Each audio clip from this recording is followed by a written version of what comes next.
Hey guys, welcome back to another episode of the Castlevania Dawn of Sorrow bestiary. Number 71 is the Homunculus, and this is basically the equivalent of the zombie soul in the game. It pretty much does the same thing, just shambles along and does damage to enemies in its wake. I do like how the Homunculus soul looks. It kind of looks like an alien type thing. It's kind of funny. This probably does more damage than the zombie soul, since the zombie soul is one of the earlier souls you can get. This one's much later, so it probably does more damage. Number 72 is the disc armor, and I've seen a lot of people who use this soul. I don't know why. It does use a lot of magic. It uses 35 per use, which in my opinion is a lot. It does do quite a bit of damage, but it is also short range, so it's kind of like the Slaughterer and the Hellbore in that way, that it's really short range, does a lot of damage. But this one takes more magic than either the Hellbore or the Slaughterer, so I'm not quite sure why you'd use it. Number 73 is the Decarabia, and this is actually a difficult soul to grind for, because usually when you find them, they're rolling around and it's difficult to hit them. I usually try to use the Killer Clown since it's a fast-flying soul. You'll actually see me use the Decarabia soul against the dead mate, which is the guy who's coming up next. And I'll actually explain what the soul does then, because it's a lot easier to show than just to explain. As you can see, here's the dead mate. The dead mate, his soul, you basically summon the dog, same thing that the dead mate does. But as you can see, the Decarabia, it rolls around on slopes, so it actually does, gravity is factored into the equation when you use the Decarabia soul, so if for some strange reason, like I am in this situation, you find yourself on a slope and you need to use a power, use a Decarabia. It works very well, actually.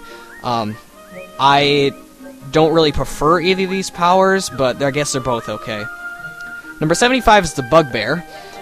And yes, he does have a 2% drop rate, but if you do it in this way, as you can see in my grinding and ranting videos, which should be the videos posted right before this one, this is definitely the easiest way to grind for the Bugbear soul, and to grind for levels. If you're using the Shaman Ring, as well as the Mothman power, which we'll get to later, these guys will give you around 900 experience each every time you come in, so 900 times 4.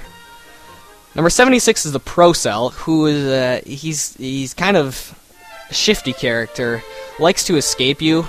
I kind of use the Guillotiner and just kind of wait around for him, wait for him to come to me instead of trying to figure out where he is. It is actually a pretty helpful soul. Increases your mobility in water. So if you're moving around in the subterranean hell and you're having a tough time, go ahead and grind for this guy. He does only have a drop rate of 4% though. Number 77 is the Bone Arc. It's one of those powers where it's like the Iron Golem and the Barbaricia and the Valkyrie, sorry, where it basically just transports you through enemies. The other ones do damage, this one doesn't. And this one actually uses less magic. I prefer this one because the other souls, although they do damage, they don't do a lot, and this one uses less magic as well.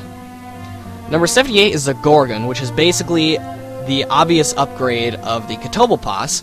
Catoblepas only petrifies. This can do poison, which can do an additional amount of damage sometimes, as well as decreasing the amount of attack power that your enemy gets off on you. So I guess this one's okay. I'd go ahead and get it, but unfortunately his drop rate is 4%, so it's pretty low. Number 79 is the Aloraun, who, in my opinion, this is one of the best familiars you can get in the game. Its only downside is that you have to remain stationary while using it, but it's really no problem because the sprouts that you grow out of your back offer complete protection, as well as doing tons and tons of damage. This power, along with the Un and the Skeleton Farmer Soul, they're actually one big combination that you can use an entire soul set on, and it'll just dish out damage. And number 80 is the Great Axe Armor, and this is one of the largest attack radiuses, I think, in the game. It says, perform a spinning sweep of the huge axe, and they mean it. You know, the huge axe that he's carrying right now, that's exactly what you do. You basically sweep the entire screen with that exact axe, and it can do major amount of damage. Unfortunately, it uses 60 magic per use, so I don't know if it's quite worth it. You can let yourself decide. Anyway, that's about it, guys, so thank you guys for watching, and I'll see y'all later.